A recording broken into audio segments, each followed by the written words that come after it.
Okay, I need to restate that it's not about you. It is specifically about the people who are brave enough to actually take the step to break the status quo. It's not your job to take the brunt of everything on your shoulders. It is about the people who are brave enough to protest and speak up. Especially in times where you have to choose between losing your job or not protesting or saying anything at all. These people are the ones who push the grain, who actually stand a chance at pushing the status quo. They are worth platforming and raising their voices because they back up what they actually fight for. Activism can only work if you both fight and speak out for what you protest against. I would argue if an individual with your job made the choice to go out and protest despite that threat, let's not look at it any other way. That is a threat. To not go out and protest, I believe that they are intrinsically more moral, righteous, and solid in their beliefs than you. That energy, that indomitable spirit and strength and conviction to speak out for what you know is wrong should be out any criticism when another person comes in and says, "Are you doing enough? What are you doing to help?" Or someone who sits on their ass on social media and complains about how protesters go about protesting and getting their message across. Disobeying the establishment is sending the message, not listening to your superiors and staying obedient. That threat to keep you in line is the 100-year beck and call of white slavers to keep you on the fence, to keep you from doing anything update. That is 100 years of this country telling you not to rock the boat, to be a slave, to not cry out for better treatment, to not criticize the system because right now you feel comfortable. Your favorite word is everyone. I've noticed this throughout most of your texts. You tend to use everyone as a catch-all term rather than who we're really talking about, as I've expressed in my free argument points. You use this as a get out of jail free card. It is a defense mechanism I believe you use when your thoughts are being directly challenged. I have a strong conviction in believing you hold no strong opinions on certain things because you have repeatedly expressed to me and shown me that you are not interested in changing other people's minds because it takes so much energy to do so. I suspect mainly that is because you are arguing from a point of being correct to make the other person feel wrong. You avoid having to talk about a culture's politics when it comes to engaging with foreign cultures abroad. As we were talking about exploring other cultures or traveling abroad, you had reservations about engaging in a nation's politics. And that stood out to me as another addition to this conviction I have about you. Consistently coming to a conversation with no pre-built understanding or the greater context of information about an issue. This is my third point. From what I have gathered just through text, it looks as if you do not actively seek out or had the curiosity to learn more about Gen I on your own. You have to exclusively interact with YouTube videos or through social media to make up your mind about a certain issue on the spot. Like, I don't understand. Do you just like not go? Do you just not have the drive to like go into art communities or look at your favorite artists or look at how the art community reacts to Gen I outside of just Instagram or YouTube? Do you ever like search up the questions? Do you ever like look up examples? Like, where's the curiosity? Where's the intrinsic curiosity to just like search up on Google? I don't understand how you can just skip that step. I am going to make an accusation here that you hate having to talk about social issues within politics and being open about it because it asks you to give more than just your 2 cents. It requires your physical participation and emboldening of your identity in the act of speaking your mind. To be polarizing is to be known for your opinions.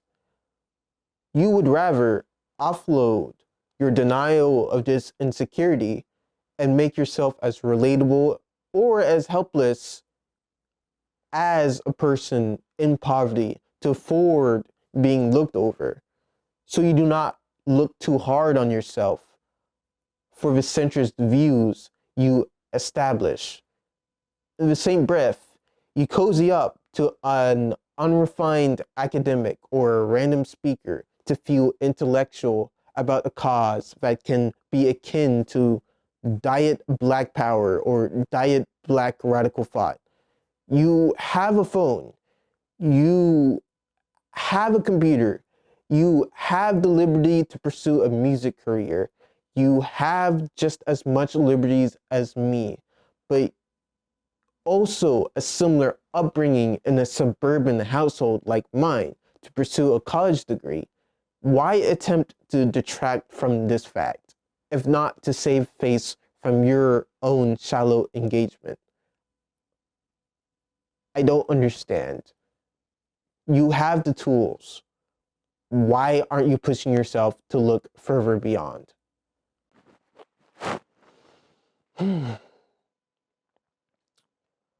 Okay, what about this?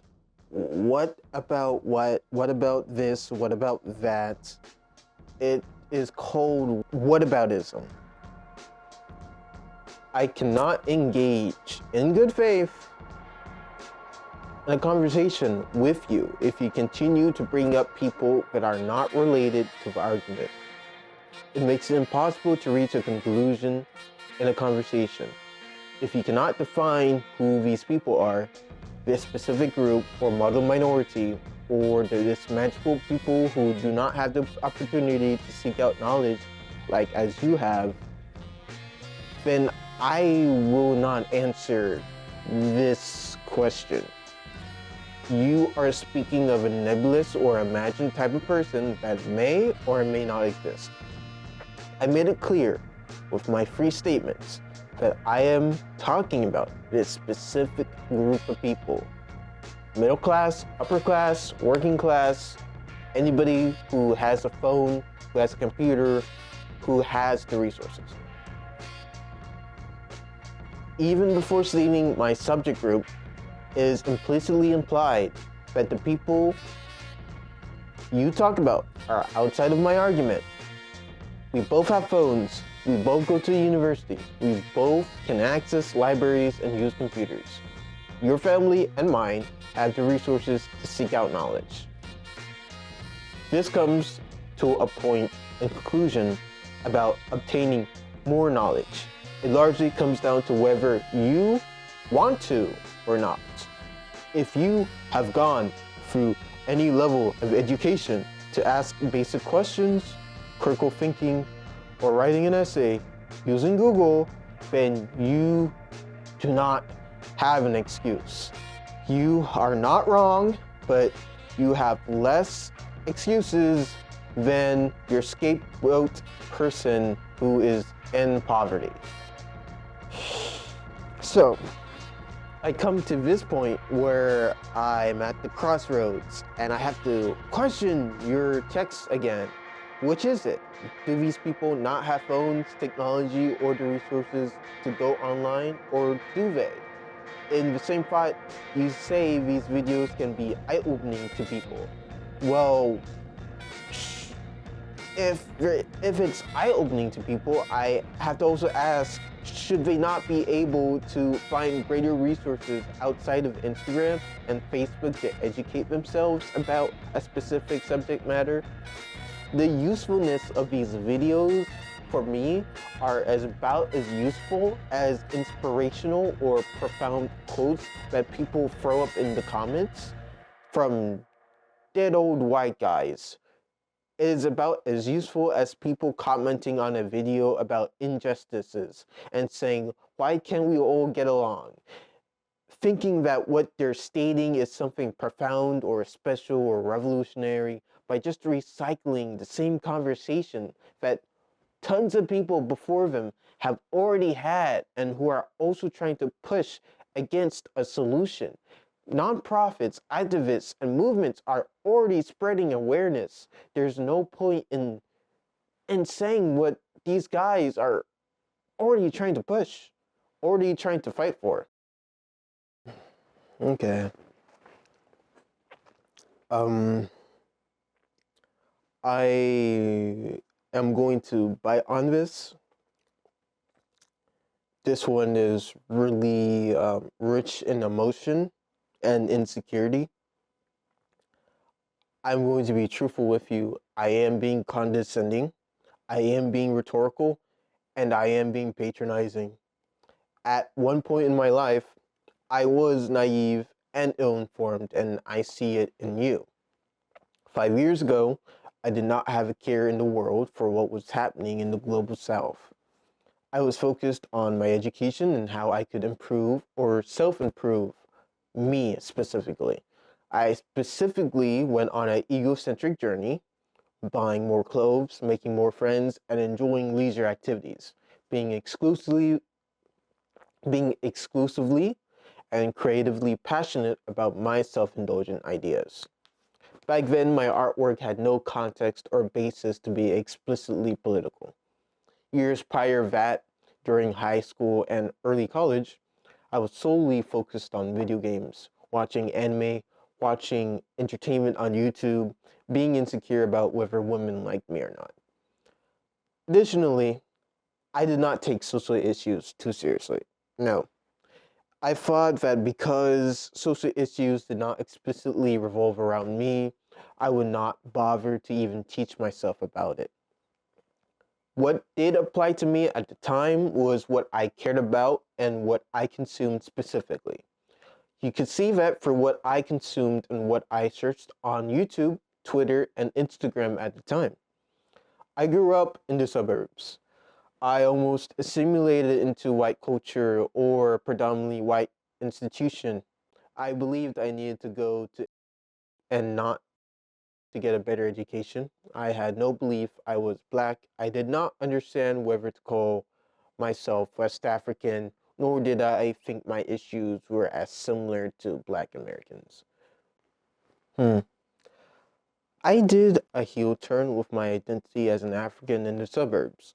During my education within the early college and before that, I was staunchly anti-black, nor did I give a damn about my identity as a African immigrant. I didn't care for the cause or sorrow of black Americans, because when they bullied me for being African, I thought it was their own malfunction and dysfunction in their lives brought upon their individual issues. I laughed, I joked, and I played an aberration of myself, a faux identity, a jester and a fool because I chose not to care. Nowadays, I think a lot back to those times and moments. And I look at myself now and say to myself, man, I don't really want to be just making art for pure consumption. I don't want to just use my creative skills to produce work for the mainstream or to sit neatly between apolitical and neutral. I want to make propaganda. I want to make people mad. I want my work to be egoless. I want my work to reflect reality and experiences of an African diaspora, the raping of Africa. I do not want to be popular radical. I do not want to be diet black power. I want to be dangerously on the edge, radical. I personally believe I changed too late. This lack of initiative and awakening to something I would like to call the underdeveloped suburban black nerd personality, with a tinge of assimilation in there. For a short description of it, because I'm still trying to build this model of personality and like the tenets and the main attributes of it, it's the attitude and energy of Childish Gambino not being accepted by black women. It's relating to someone like Donald Glover being extremely talented at what you do, but not being accepted by black Americans. That would include your personality and your talent. It's being preoccupied with video games, leisure, and YouTube. It's being apolitical and consistently avoiding real-world issues that challenge your existence as a black man. It's being self-conceited, making people uncomfortable or pissed, intentionally ignoring that first impressions are what people make of you, and lasting confirmations crystallize people's entire guesses or at least images of you.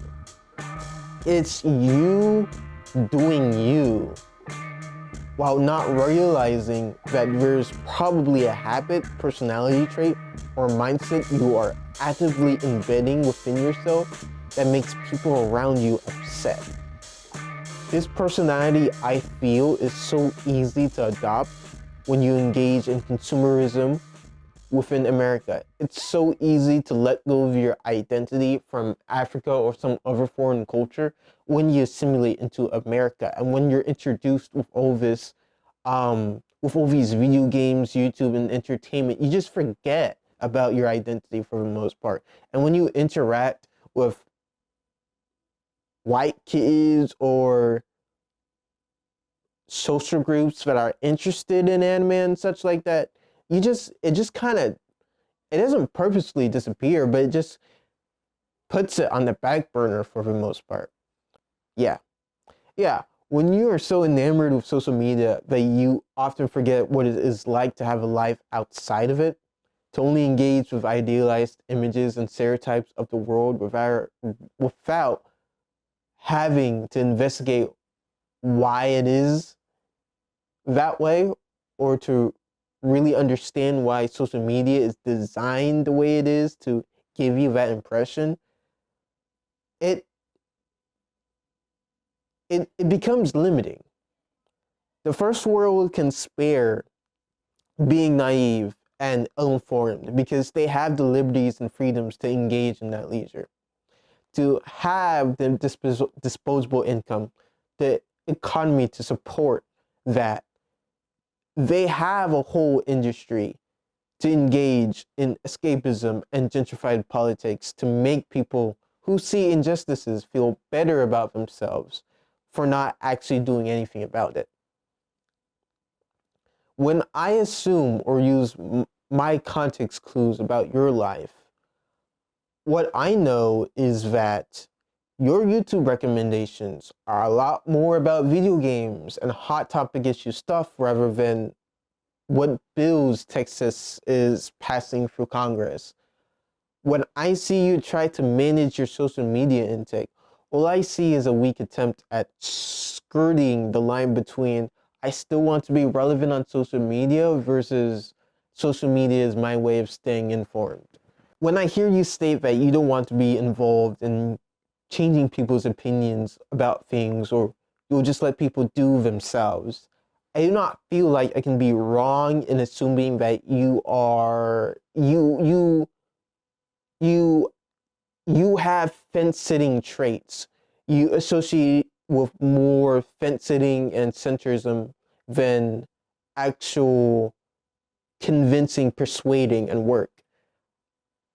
you dislike the energy and standing for something brazenly and putting in the time and consistently getting somebody to change their opinion. Much rather, I have seen and what I've heard from you is state you, not state, you have more motivation in arguing with a conviction that whatever you think is correct and right is what the other person needs to adopt.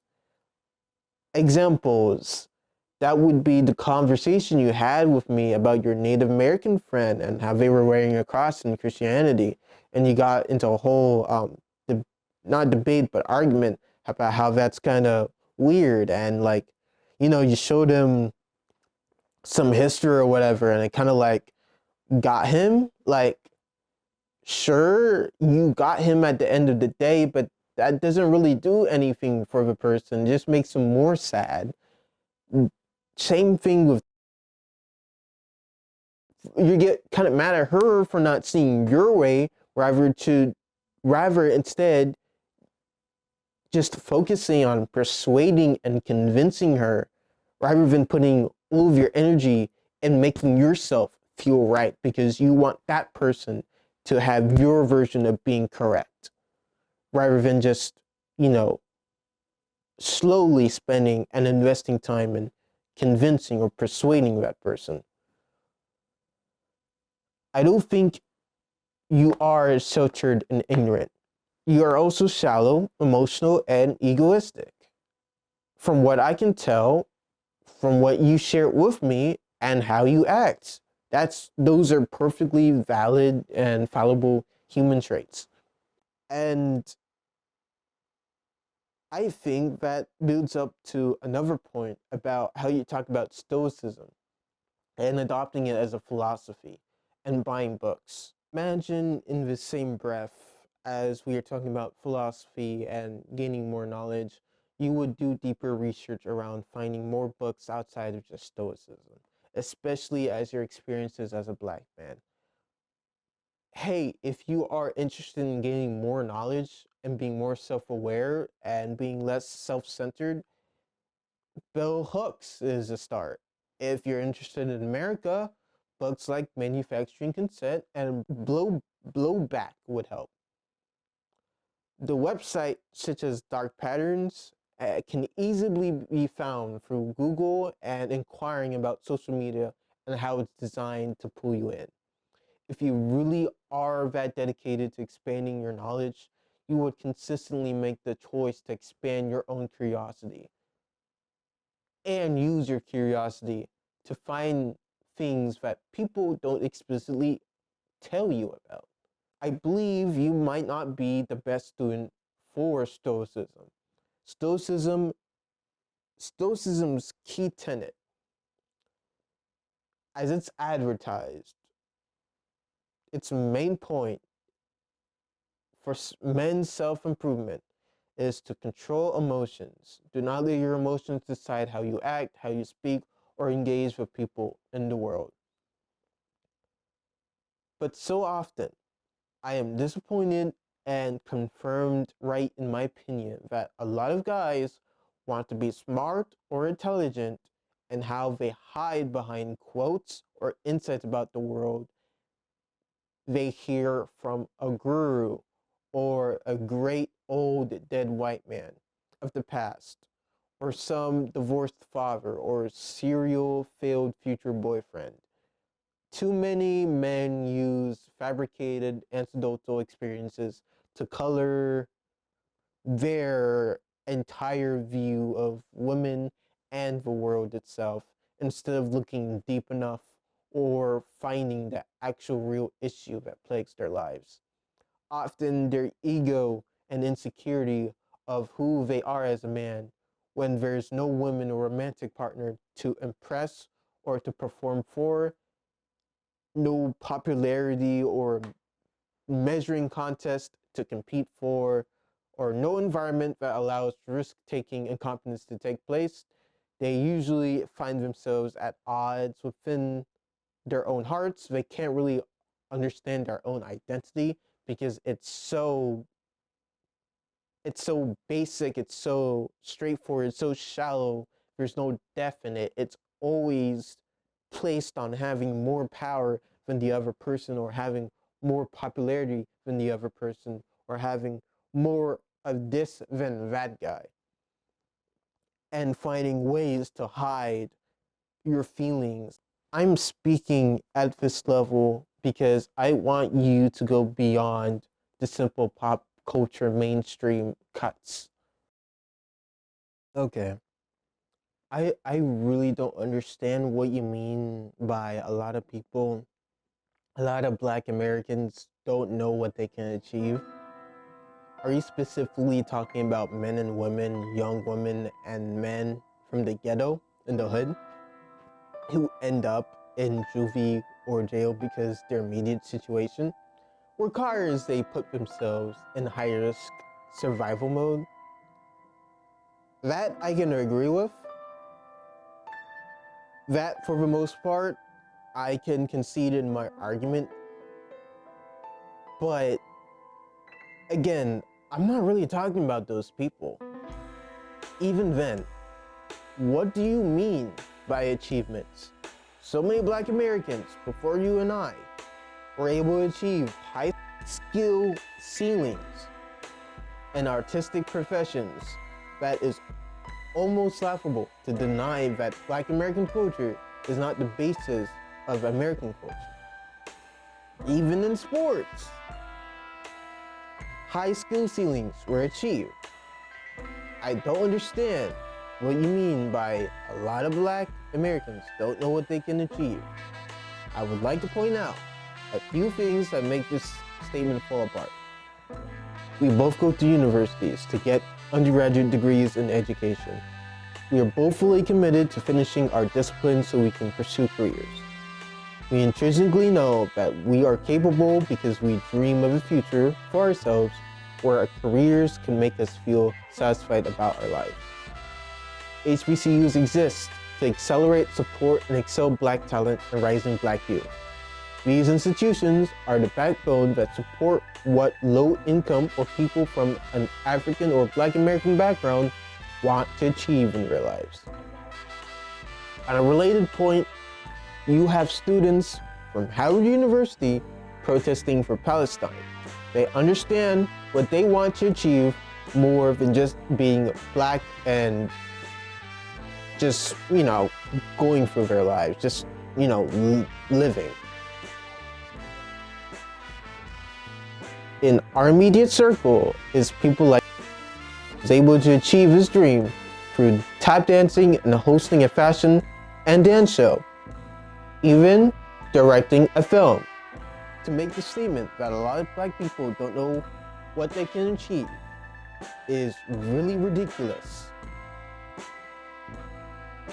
I would also, if we were to be extreme or to lengthen out my argument points, same thing. People in the ghetto or people from the hood achieve wonderful things. It may not be common, but for the rare few exceptions, they do achieve something because they worked at it. Okay. I have never made a value judgment on whether it was wrong for people to not be doing the research or whether individuals in poverty are bad for not doing research. Your statement of people who don't know what they can achieve is very bewildering to me, that I can't help but imagine you might be talking about yourself. Hopefully you're still here with me. This is 27 pages. And hopefully this video amounts to at least 20 minutes or 10 minutes. It's probably going to be a good 30 minutes. I don't know. Hopefully you're still with me. Hopefully.